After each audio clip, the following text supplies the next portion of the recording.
Por otro lado, se encontraba Rosamond en su celda. Estaba tomando su té favorito mientras era informada de lo que había pasado, y debido a los testimonios contradictorios, el emperador aplazó la sentencia. Una vez sola, reflexionó. Sabía que las cosas no saldrían mal.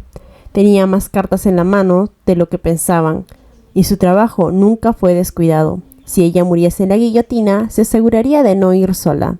Cuando Patricia regresó a su palacio, su máscara de calma se desmoronó. Petronila, que estaba a su lado, vio la desesperación que tenía, debido al duque Efreni, quien estaba decidido a derrumbarla. No podía hacer nada contra él. Supuso que el duque reclutó a ese noble, lo amenazó para que no causase problemas. Si seguía de esa manera, todos sus esfuerzos serían para nada.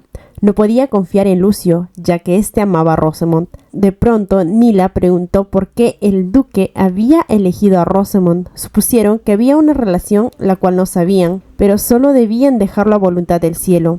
Ese día, Lucio se vio obligado a darse cuenta que la mujer, quien conocía hasta ese entonces, no le había mostrado su otro lado. No era amable y gentil como él pensaba. Para Lucio, Rosamond era todo en su vida, un pilar que lo sostenía, el bien y el mal, lo correcto y lo incorrecto. Incluso siendo el emperador, no pudo evitar enamorarse de ella, y dio por sentado que la reina tendría que aceptar su amor por su concubina. Pero ese día quedó claro que había un velo que no había notado antes. Una mujer muy diferente estaba parada atrás de él. Era sucia y fea, pero era representada con un rostro bello y amable. Reconoció que la mujer que había conocido era solo una ilusión. No sabía si fuese su error o si ella lo estaba engañando deliberadamente. Lo que era claro, que el amor que le había profesado era solo un error. Bajo las órdenes de Lucio, el duque Bassi investigó el asunto detalladamente, ya que toda la evidencia era falsa, así como los testimonios. El último día de la investigación tuvo que presentar su reporte sin evidencia suficiente, pero el intento de asesinato de la reina era un crimen de alta traición. La sentencia podía destruir hasta 3 generaciones. Por lo mismo, era difícil castigar sin evidencia precisa, y al final esto estaba destinado a terminar en nada. El emperador retiró el título del barón Daiwadi y el de la baronesa Phelps. Expulsó a las 2 sirvientas del palacio. Era el veredicto más apropiado y un resultado aceptable para todos. La más afectada por la situación, y a quien tuvo que conformarse solo con no llamarla baronesa, fue Patricia. Después de ser liberada, Rosamond se encontraba en el Palacio Vane, pero alivio era lo último que quería sentir. Después de todo, le quitaron el título de baronesa y el apellido Phelps que le había otorgado el emperador. Pero la tonta había sido ella por contratar a esos inútiles. Remarcó que en la próxima se aseguraría de contratar a unos que sí sean confiables. No podía creer que se retiraran sin comprobar si cumplieron o no con su objetivo. Solo fue una pérdida de dinero, pensó. Clara quería decir que era una suerte que Rosamond viviese, pero ella mantuvo la boca cerrada por miedo al castigo. A pesar de que le habían quitado el título, todavía era la concubina del emperador. Para alentarla, mencionó que era ella a quien el emperador amaba, y cuando se convirtiese en reina, el título no le serviría. Era un rango tan bajo como era de esperar. Su dama le ignoró. Solo pensaba en una manera en cómo deshacerse de la reina Patricia. Pero Clara pensaba diferente. Ella debería estar feliz de no ser declarada culpable de traición. Ese había sido un gran logro. Había sido bastante malo tratar de asesinar a la reina, pero también había herido al emperador. Sin embargo, su dama no estaba satisfecha con su casi imposible escape. Ella estaba aliviada por Rosamond. Esperaba que viviese con más prudencia, pero al ver la expresión de su dama, supuso que ya había trazado otro plan. De repente, le ordenó que llamase al duque Efreni. Quería verlo lo antes posible. Cuando vio la duda de Clara, esta contestó que ella lo vería cuando ella decida hacerlo, y que el duque no la rechazaría a menos que quisiese terminar con su vida política. Ordenó que él debía ir con suma urgencia. Nadie más sabía que la concubina del emperador, quien ahora no tenía título, tenía el control de uno de los 3 cancilleres de la triada. Para una mujer de bajo nivel, iba contra todo sentido común. Clara estaba sorprendida por la astucia de Rosamond. El duque Efreni visitaba a menudo el palacio de Vane. No le gustaba, pero no podía negarse. Desde su punto de vista, Rosamond debía ser miserable por el título tan bajo de su cuna. Le dijo que había hecho lo que había pedido, la salvó de ser acusada de traición y gracias a él solo perdió su título. Si no hubiese sido por él, no había nadie más que lo hubiese podido salvar. Rosamond agradeció con un aire de arrogancia. Incluso este aire era más grande de lo que ostentaba Patricia, pensó el duque. Finalmente, Rosamond dijo que tuvo un momento de revelación, y lo más poderoso en el mundo es un título. El duque estaba en desacuerdo con ella. Si eso fuese posible, un duque como él no estaría sentado ahí arrastrándose como lo hacía. La miró con impotencia, sabía que no estaba en condiciones de afrontarla, pero Rosamond continuaba con su charla. Dijo que tuvo una idea y preguntó si solo tenía hijos varones. Él asintió con cautela ante la pregunta. Respondió que tenía un hijo con su esposa y uno con su concubina. Rosamond la miró con superioridad, preguntando si quería ser suegro del emperador. El duque por fin entendió por qué la había convocado. Quería que la adoptara. La mente del duque se quedó en blanco. Preguntaba la razón, pero la expresión de Rosamond solo se volvió vacía. Y contestó, ¿acaso no quería adoptar a la hija de un simple varón?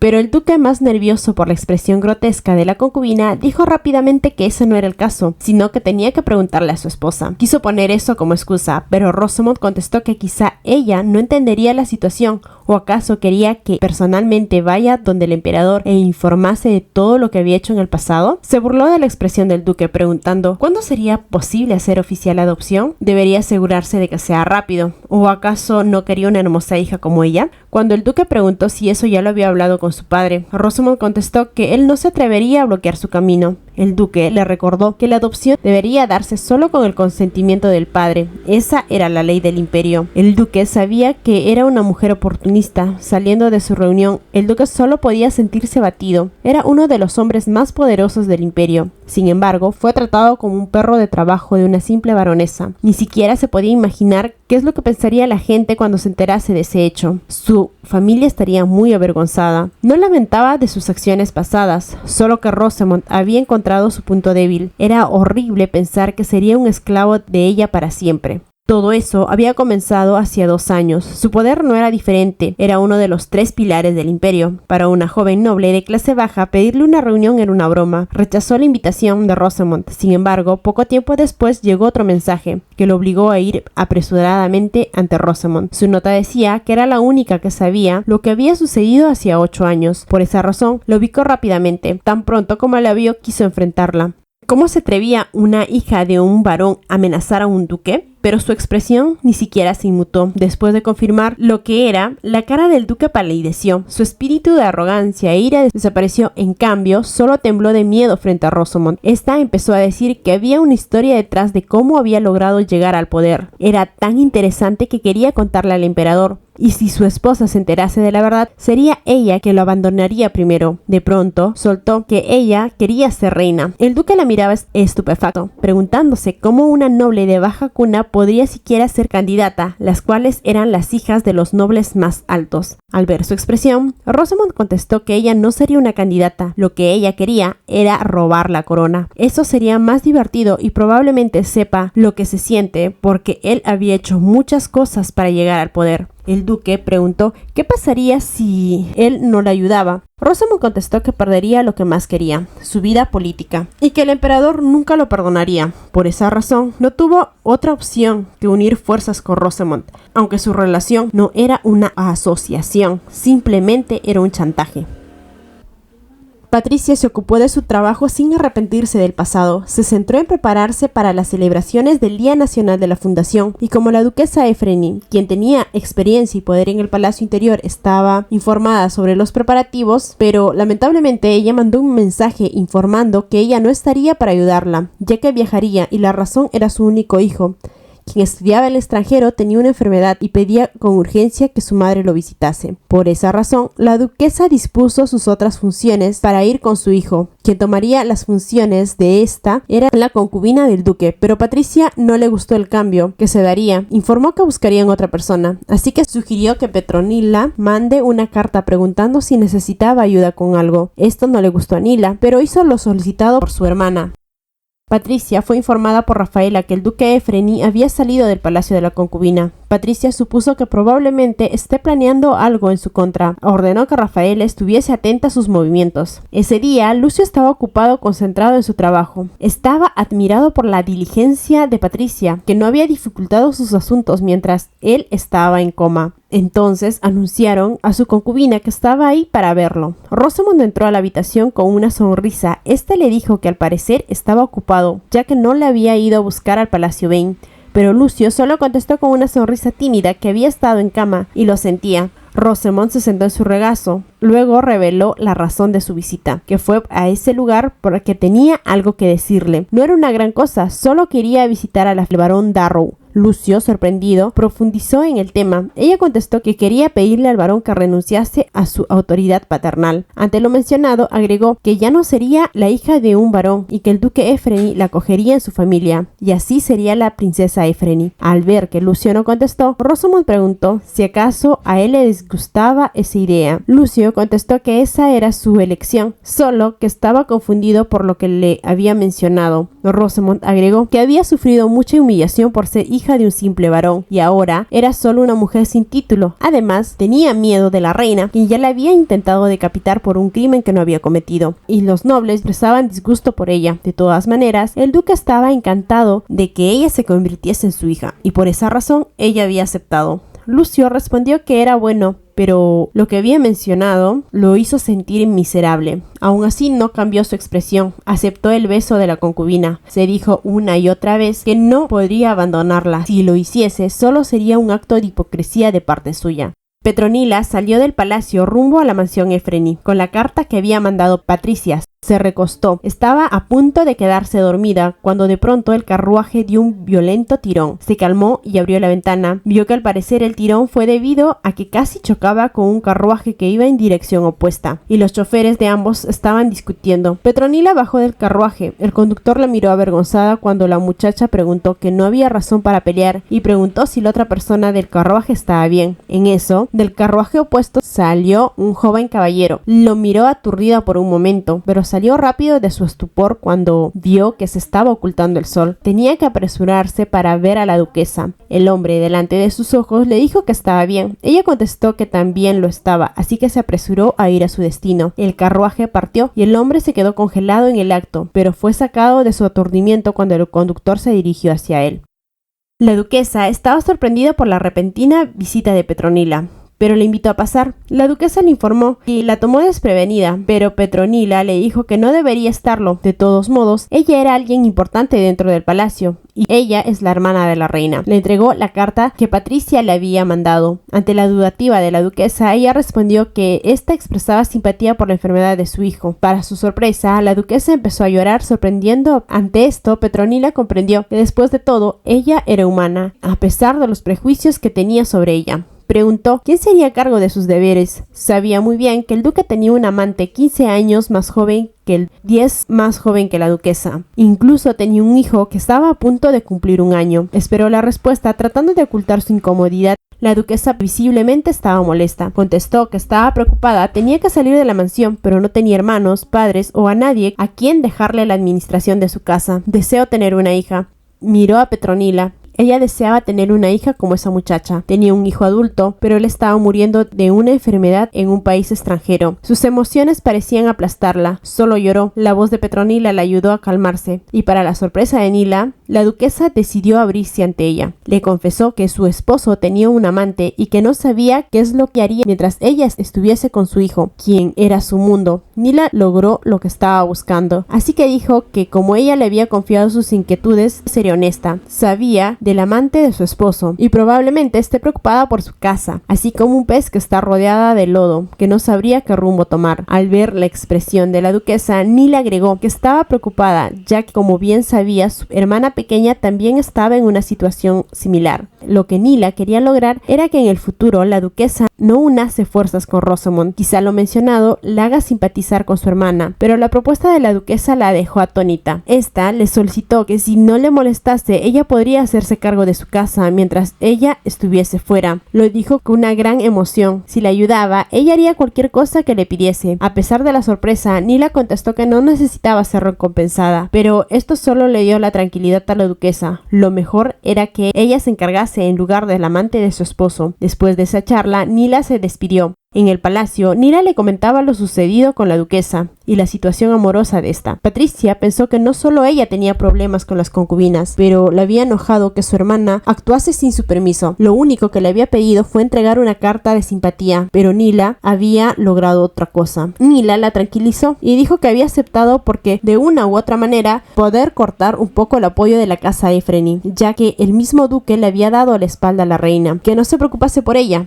Cambiaron de tema, preguntó si había pasado algo en el palacio. Patricia contestó que no era nada, solo que Rosamond se iría unos días. Según sabía, iría a la finca del barón Darrow. No sabía por qué de repente lo hacía, pero todos los pasos de la concubina la perturbaban. La incomodidad fue vista por Nila. Patricia mencionó que todavía tenía pesadillas por lo sucedido. Era entendible lo que le sucedía. Después de todo, había escapado de la muerte. A pesar de que el emperador había resultado herido y estuviese en coma, Patricia fue la más traumatizada por el incidente. Nila le dio un abrazo sintiendo que no pudiese quitarle su dolor. Patricia le dijo que solo era suficiente que le diese fuerza. Estaba en ese lugar con la esperanza de salvar a su hermana. Incluso en esa situación, Patricia estaba bien, mientras estuviese viva y la guillotina no cortara sus cuellos. Nila también estaba frustrada por los movimientos de Rosamond.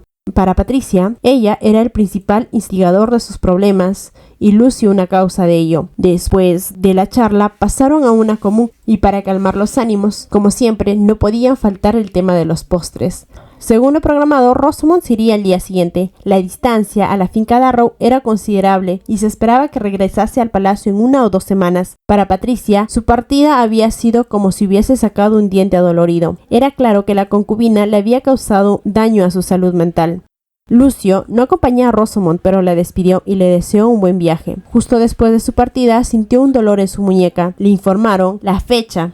Como era de esperar, su cuerpo nunca olvidaba. Por otro lado, a Petronila le encargaban el cuidado de la casa Efreni de parte de la duquesa. Al recibir las palabras de consuelo de la muchacha, la duquesa la abrazó e informó que el mayordomo tenía toda la información. Él era confiable. En ese momento se abrió la puerta. Al juzgar por la reacción de la duquesa y la belleza de la mujer, Nila supuso que era la concubina. No saludó, solo vio la interacción de las dos mujeres y como lo supuso, solo se atacaron. Podía oler a problemas. Lo bueno es que no se quedaría en ese lugar por mucho tiempo. Antes de retirarse, la duquesa volvió a agradecer a Nila con una mirada muy cálida. La mujer habló con ella. Mencionó que se sentía triste porque la duquesa llevó a otra persona estando ella en ese lugar. Seguramente la duquesa desconfiaba de ella. Nila solo contestó que probablemente sea porque la duquesa no quería molestarla y que ella hubiese rechazado la solicitud si sabía que ella estaba en ese lugar. Pero todo era mentira. La razón por la que había aceptado fue justamente porque ella sabía y que el duque es realmente un ingrato al mantener a dos mujeres a su lado. Probablemente sabía que su verdadero papel era espiarla, a ella y al duque, así que solo dijo que dejaría el trabajo al mayordomo, que podría manejarlo todo. Ella se retiraba porque la reina la esperaba. Una vez sola con el mayordomo, le informó que no iría con frecuencia, pero iría a ver si las cosas iban bien. La duquesa le había mencionado que él era leal y estaba segura que él haría un excelente trabajo, en la ausencia de la duquesa, y ella pasaría solo cuando sea necesario. El mayordomo agradeció su confianza. Patricia estaba disfrutando de su tiempo libre con Miria y Rafaela, que la seguían mientras le informaba que Petronila había decidido retirarse. Estaba cansada y como no estaba la concubina, probablemente no necesitaría su compañía. Patricia lo entendía. De pronto, se preguntó que probablemente el emperador esté aburrido por la ausencia de la concubina. Miria dijo que estaba ocupado esos días. Patricia cínicamente respondió que siempre estaba ocupado, pero también que encontraba un tiempo para Rosamond. Continuó con su paseo por el jardín cuando vio al emperador, que también estaba en ese lugar. ¡Qué suerte tenía!, pensó, mientras miraba por dónde dirigirse e ignorar a la persona delante de ella. Las damas hablaron del aspecto que tenía el emperador. Miria mencionó que se veía más pálido de lo normal. Rafaela agregó que parecía más cansado. Patricia fijó su mirada y sí, vio el rostro de Lucio y que también tenían razón, pero no prestó más atención. Después de todo, él era alguien en quien no debería estar interesada. Era la causa de su constante perturbación, así que se fue. La misma noche, Patricia se despertó de su sueño. No era insomnio, había estado sensible por el estrés de los últimos acontecimientos. Un ruido seguía molestándola. Llamó a Miria. Una vez dentro, le preguntó si ella también podía oírlo. En un principio no logró escucharlo, pero se concentró y logró escuchar. Era un sonido muy débil. Se sorprendió que la reina podía escuchar tal sonido. Patricia quería saber de dónde provenía tal ruido. Informó que saldría a investigar. Fue seguida por Miria y Rafaela para tranquilizarla. Era claro que el sonido provenía del palacio de la reina. Se preguntaba quién podría ser quien arme tal alboroto. En medio de la noche simplemente siguió el sonido. No tardó mucho en hacerse más fuerte. Logró distinguir que era alguien sollozando, pero no lograba encontrar la diferencia si el llanto era de un hombre o una mujer. Pero ese era como si estuviese en profunda desesperación. Una mujer se acercó corriendo hacia ellos, preguntando a dónde iba. Reconoció que era una sirvienta del Palacio Central. Patricia, enojada, dijo que no era de su incumbencia, pero la mujer contestó que no era necesario que ella saliese. Era como si estuviese bloqueando su camino. Tales palabras solo le hicieron irritar a Patricia. Contestó que esa era su elección, y ante la inquietud de la mujer, el sonido se hizo más fuerte. Miró a la mujer delante de ella, estaba temblando. Empezó su rumbo nuevamente, pero la mujer nerviosa decía que no tenía que ir.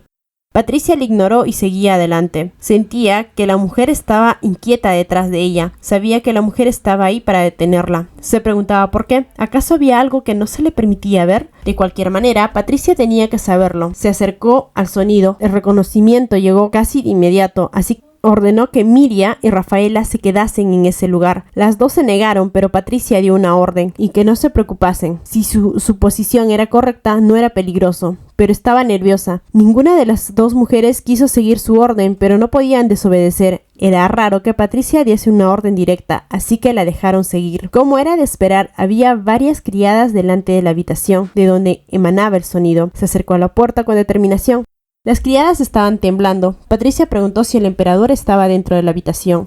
Nadie contestó. Mientras abría la puerta, pudo sentir las emociones del sonido. Era como una tormenta. La vista era terrible. El emperador sollozaba en la habitación. No era un sollozo. Él estaba gritando como si estuviese poseído. Miró a su esposo mientras entraba a la habitación. Ordenó que cerraran la puerta después de que ella entrase, lo cual hizo rápido. No se podía permitir que esa escena extraña se filtrase. Miró al hombre llorando histéricamente delante de ella. Lucio, el emperador de la nación, el sol del imperio, se encontraba en el suelo en un estado que no podía ser visto por nadie. Se había convertido en un loco que lloraba como una bestia salvaje. No entendía lo que estaba pasando, por qué actuaba de esa manera. Sabía que esa no era una enfermedad mental, pero no podía explicárselo. ¿Qué era entonces eso? Trató de calmarlo 3 veces, pero Lucio seguía llorando. Patricia quería que se detuviese. Estaba aturdida. El dolor de Lucio le llegó al corazón, tanto que no pudo evitar que le saliesen lágrimas de los ojos. Ya no aguantó más. Después de todo, quería deshacerse de ese sonido que interfería con sus sueños, así que debía hacer que parase. Alzó un poco la voz, solicitó que se detuviese, pero Lucio no lo hizo. Entonces gritó, dijo que parase. Cuando su grito se desvaneció, lo único que quedó en la habitación fue el sonido de la respiración agitada de Lucio. Lucio la miraba atónito, pero su expresión era feroz. Patricia, en su afán de calmarlo, quiso acercarse a él mientras le pedía que recuperase la compostura y preguntaba qué le había pasado, por qué lloraba de esa manera. Pero Lucio repentinamente la abrazó con fuerza y no pudo terminar sus palabras. Patricia intentó alejarse del agarre de Lucio, pero se detuvo cuando él soltó un gemido de dolor. Todavía seguía llorando. La situación era incómoda y vergonzosa para ella. Sin embargo, no era tan cruel como para alejar a un hombre que lloraba en sus brazos, en especial cuando había visto lo frenético que se veía unos momentos antes. Así que solo le dio un cálido abrazo. Se preguntaba qué era ese sentimiento en su corazón. ¿Podría ser amor o quizá odio? Pero solo era compasión y lástima que sentía por él. Tenía curiosidad por saber qué es lo que había pasado para reducir de esa manera a un hombre orgulloso. Pasó 1 hora y cuando parecía estar lúcido, Patricia le preguntó si estaba bien. Lucio no contestó. Probablemente estaba demasiado avergonzado para hablar. Se levantó de su regazo. Patricia continuó con su diálogo. Dijo que sabía que era incómodo, así que se iría. Que no se preocupase, que mantendría en secreto lo ocurrido. Pero cuando terminó de hablar, Lucio agarró la falda de su vestido, susurró que no se vaya. Patricia pensó que si ella tuviese sentimientos por él, esas palabras serían suficientes para agitar su corazón, pero en ella no era así. Al ver la desesperación de Lucio y prácticamente rogar que se quedase, Patricia era demasiado compasiva, incluso con ese hombre, que al ver ese lado supuso que no quería estar solo. Por esa razón, a pesar que estaba somnolienta, decidió quedarse a su lado. Se recostó en el suelo, al lado de Lucio. Lo último que vio fue a Lucio mirándola con ojos asustados. había sido un episodio psicótico común, aunque agregar el adjetivo común no lo hacía sentir normal. De todas maneras, él no era el responsable. Se preguntó, ¿cuándo habían empezado esos episodios? Empezó a hacer los cálculos en su mente. ¿Fue un mes? ¿O acaso 2? Pensó que ese era el tiempo que su cerebro necesitaba para aceptar el shock y mantener viva la crueldad. Necesitaba un poco de defensa para que esto continuase. Había escuchado que Dios le daba al hombre solo el sufrimiento que era capaz de soportar. Pero no fue hasta ese momento que se dio cuenta que esas palabras no eran del todo correctas. Dios le había dado el suficiente sufrimiento, pero el nivel de dolor solo era experimentado por un hombre justo antes de la muerte. Era algo muy irónico que cuando comenzaba uno de estos ataques, nada podía detenerlo, con excepción de una persona. Bueno, hubo 2. El único problema era que estas personas ya no estaban, así que ahora solo esos 2 fantasmas podían calmarlo. Excepto que solo aparecieron en sus sueños para volverlo loco. En su mayor parte del tiempo, volvería a sus sentidos al amanecer. Los episodios eran similares a tomar una droga. No tenía conocimiento de qué es lo que sucedía cuando esto comenzaba. Pero una vez que despertaba, sentía una gran sensación de vergüenza, especialmente en su caso, siendo el emperador. Esto solo lo hacía sentir aún peor, ya que sus episodios ni siquiera fueron causados por una enfermedad. Cuando Lucio despertó, lo primero que vio fue a la reina durmiendo a su lado. Era vergonzoso, una gran humillación que nunca antes había experimentado. Había esperado que la reina jamás lo viese en ese estado. A pesar que la criada le había informado de la orden que nadie dijese nada, para Lucio esto no le servía. Después de todo, la reina ya lo había visto todo. Estaba avergonzado por la pérdida de su orgullo. A la mañana siguiente, Miria estaba en una posición incómoda. Se había preocupado cuando Patricia no apareció por mucho tiempo, hasta que las criadas se acercaron ante ella y Rafaela. Las guiaron a la habitación. Todo lo que vieron esa noche fue a su maestra dormida y al emperador saliendo de la habitación, ordenando que se la llevasen a sus aposentos. No presenciaron el colapso mental de Lucio, pero supieron lo que había pasado. Las damas parecían bastante serias cuando ordenaron a Miria y a Rafaela que no dijesen nada, pero la mujer caballero ni la dama de honor tenían intención de difundir rumores. Sin embargo, no sabían qué hacer en esa situación particular, pero grande fue su sorpresa cuando a la mañana siguiente Patricia las miraba como si no hubiese pasado nada. La reina, al momento de despertar, solo dijo que se había acostado tarde y estaba tan cansada. Al ver los rostros de las damas, solo preguntó qué es lo que había pasado para que tengan esa expresión. Supusieron que la reina no quería hablar del tema. Habían pasado varios días y Patricia se encontraba trabajando como era común. Para las 3 damas, Miria, Rafaela y Petronila, esto había sido extraño. Pero como su reina no quería hablar, no indagarían más. No había tenido un episodio psicótico desde esa noche. A diferencia de las pesadillas, afortunadamente los episodios no eran frecuentes. Si así fuese, los rumores de su locura se hubiesen extendido de inmediato por todo el reino. Gracias a que siempre era cuidadoso, solo unas pocas personas sabían de su condición, incluidas unas pocas doncellas del Palacio Central. En los días posteriores de los episodios, a menudo sufría de migrañas intermitentes. La medicina no funcionaba, por lo que tomaba siestas tranquilas durante el día y paseaba solo por la noche. El aire fresco de la noche siempre refrescaba su cuerpo. El brillo de la luna alivió algo que la medicina no podía. Sus frecuentes visitas al jardín fueron por razones más profundas y espirituales. Era como su santuario, y era natural que él y Patricia se volviesen a encontrar. En cambio, para Patricia, la belleza del jardín era lo que la atraía. A Patricia le gustaba ese jardín en su vida anterior y también en la actual. Al encontrarse con el emperador, ella mantuvo su expresión tranquila, a pesar de su estado de confusión. Se preguntó qué es lo que debería hacer. Debería evitarlo. Le dio un cortés saludo y se estaba alejando cuando Lucio interrumpió la tranquila noche. Este le preguntó si le estaba evadiendo. Por lo mismo, Patricia no podía irse. Cerró los ojos con fuerza y respondió que no, ella no había hecho nada para que lo evitase. Lucio preguntó si acaso ella quería que él lo evitase. Patricia miró al emperador. No podía distinguir su perfil debido a que la luz de la luna había sido tapado por una nube. Lucio preguntó si le tenía miedo. Patricia estuvo asombrada por la pregunta.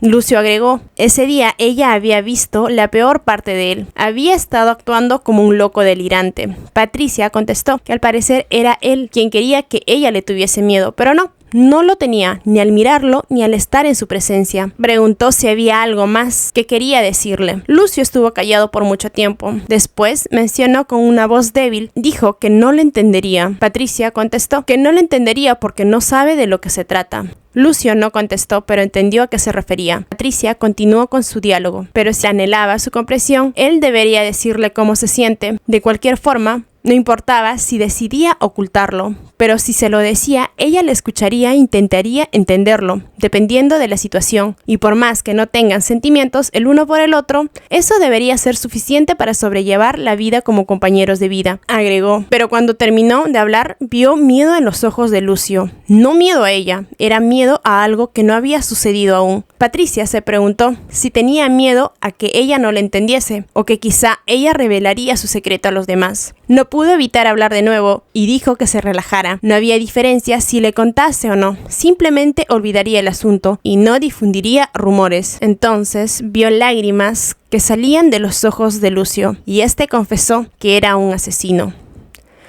Fue una introducción impactante. Era sin lugar a dudas el primogénito del anterior emperador, pero su madre no era la reina. Su madre era una mujer llamada Janet, una concubina del anterior emperador. Ella provenía de una familia pobre y tuvo suerte de captar la atención del emperador. Por extraño que parezca, aunque había dado a luz, no se le había otorgado título de nobleza. Esto se debía a que la anterior reina provenía de la familia del duque Oswin, que en ese momento era muy influyente en el poder.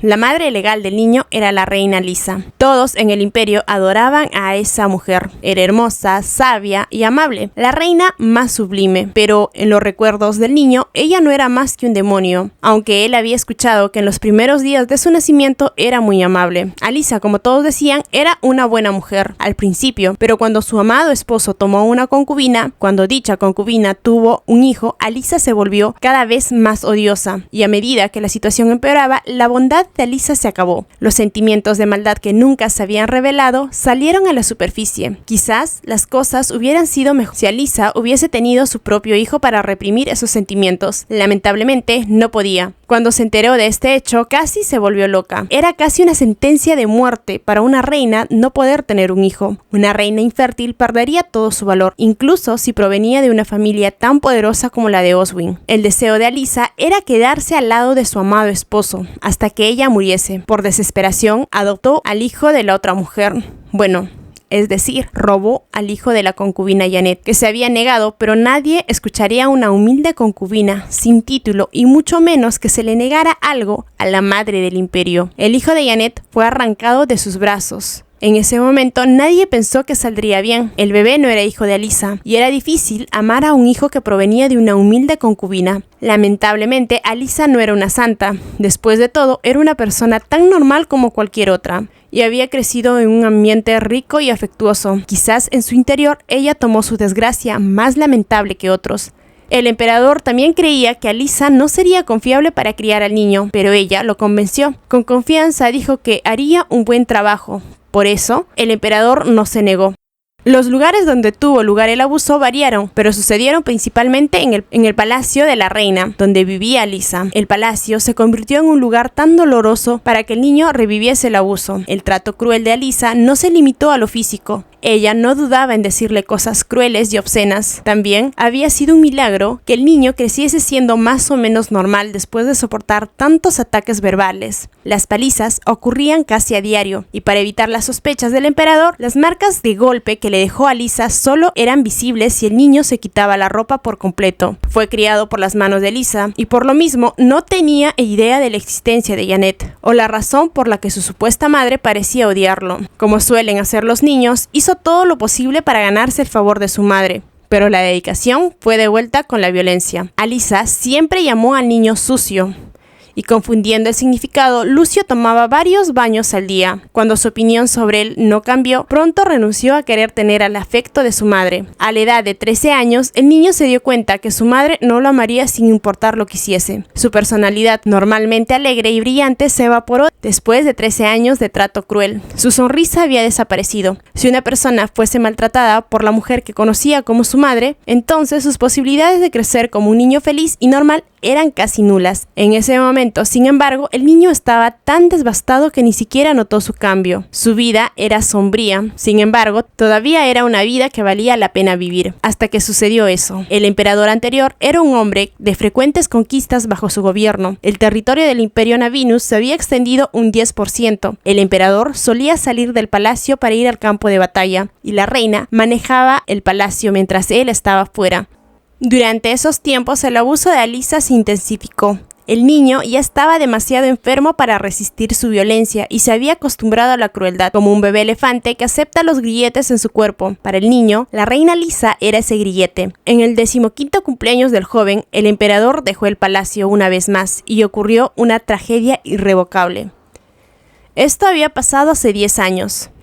En su 15º cumpleaños. El día de su cumpleaños era como cualquier otro. En fin, su padre siempre estaba exento de esto, ya que estaba preocupado por la extensión de su territorio. Y bueno, su madre no le prestaba atención, pero le había sorprendido algo alrededor del mediodía. Le informaron que la reina lo estaba buscando. Una pequeña llama de esperanza ardió en él. Quizá ese día su madre le daría un regalo en lugar de una paliza. Por desgracia, era demasiado ingenuo sobre la realidad en la que vivía. Sus expectativas aumentaron. Cuando llegó al palacio, vio a la reina Lisa, quien lo saludó con una extraña sonrisa. Siempre usaba palabras hirientes cada vez que lo veía, pero ese día su sonrisa brillaba como el sol. La esperanza creció en su mente. Él saludó a la reina. La reina le daba la bienvenida, mencionando que el clima era hermoso. Para el joven Lucio, el clima era cualquier cosa menos hermoso, pero no contestó en contra de los deseos de su madre. Si ella decía que hacía buen tiempo, entonces hacía buen tiempo. La reina preguntó si era su cumpleaños ese día. El corazón del joven saltó. Su madre recordaba su cumpleaños. ¿Acaso le iba a dar un regalo?, se preguntó. La reina mencionó que había preparado un regalo. Muy emocionados, salieron al patio. El chico se preguntaba qué tipo de regalo había preparado la reina, pero mantuvo la boca cerrada.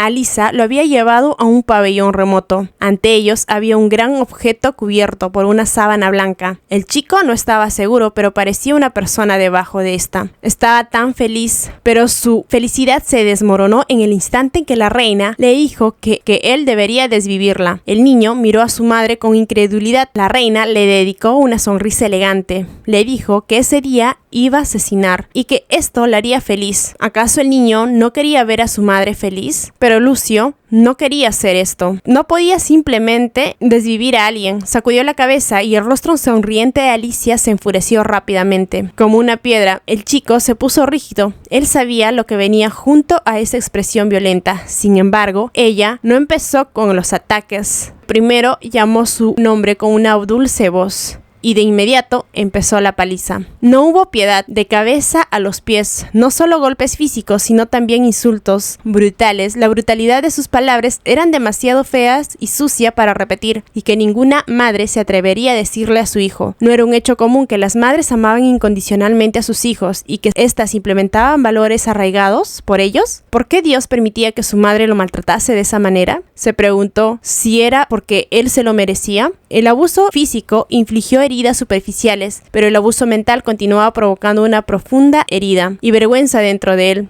Era bastante difícil para una víctima adulta superar la autoculpa y casi imposible para un niño. El niño se estaba desmoronando por dentro. La violencia de Alisa no cesó. Los pensamientos del niño se rindieron. Se preguntaba si es que la reina dejaría de golpearlos si él cumplía con su solicitud. Pensaba que si seguía de esa manera, él perecería en cualquier momento. Se disculpó, rogaba que le perdonase. Alisa se detuvo, pero eso no significaba que su cuerpo no doliese. El dolor a menudo llegaba tarde. Alisa sonrió dulcemente, le entregó la espada y le dijo que tenía 1 minuto para hacerlo. El pequeño Lucio se levantó, pero se hundió su corazón al considerar las opciones. Ya no quería sufrir ese terrible dolor. Se levantó lentamente, luchando por el dolor infligido. Se preguntó si sus huesos estaban rotos. Se acercó ante la mujer que estaba cubierta por la tela blanca. Probablemente sabía que su final estaba cerca. La tela cerca de sus ojos estaba húmeda. Él anhelaba vivir. Estaba lleno de miedo y arrepentimiento. Nunca podría perdonarse a sí mismo por realizar lo que debía realizar. Nunca podría, pero aún así lo hizo. Perdió la cuenta de cuántas veces empuñó la espada. Soltó la espada y volvió su vista hacia la reina. Alisa estaba sonriendo. Lucio pedía perdón. Alisa se acercó felicitándolo porque había desvivido a alguien. Celebraba lo que una madre jamás debería celebrar. Le ordenó que quitase la tela que cubría el rostro de la víctima. Lucio obedeció. Después de todo, ya había hecho lo peor. La reina lo llamó con voz amable y preguntó si sabía quién era esa persona. Lucio supuso que era una dama de honor y preguntó si lo era. La reina, con una sonrisa, le susurró, ya que era el día de su cumpleaños, le contaría una verdad, y agregó que ella no le había dado a luz y que su madre estaba viva. Bueno, ella estaba viva. Esta mención había sido en tiempo pasado. El niño empezó a temblar ante la nauseabunda verdad. Alisa agregó que él le había quitado la vida y que estaba bien. En ese momento, solo un grito ahogado salió del niño. La cara de su madre estaba impregnada en su mente. Cada posible emoción negativa que un humano podría sentir se precipitó en el cuerpo del joven Lucio. La noticia lo había enloquecido. Había desvivido a su propia madre. ¿Qué hombre podría mantenerse cuerdo? Se aferró ante el cuerpo de Janet, mientras parecía poseído por un demonio. Sus gritos resonaron por mucho tiempo hasta que se desmayó por agotamiento. Alisa solo se reía extrañamente al lado de él. Un Lucio adulto contaba que luego el emperador regresó de su expedición y la destronó como era de esperar. Él seguía volviendo donde lo hizo y tenía pesadillas. Estas volvían una y otra vez, y en estas la reina Alisa se reía a su lado. Y hacía unos días había sido 10 años que se había cumplido sobre el acontecimiento. Lucio llevaba cara de un hombre cuyo mundo se había desmoronado. Tan pronto como terminó su historia, volvió a mirar a Patricia. Por primera vez, él estaba asustado. Pensaba que ella diría que todo era su culpa, que era un niño egoísta y sucio. Con una sonrisa amarga, dijo que después de todo no lo entendería. La miró a los ojos. Patricia tenía una mirada en blanco, como si estuviese sorprendida. Lucio preguntó si lo culpaba. Después de todo, era natural. Él no era una persona, solo era un monstruo.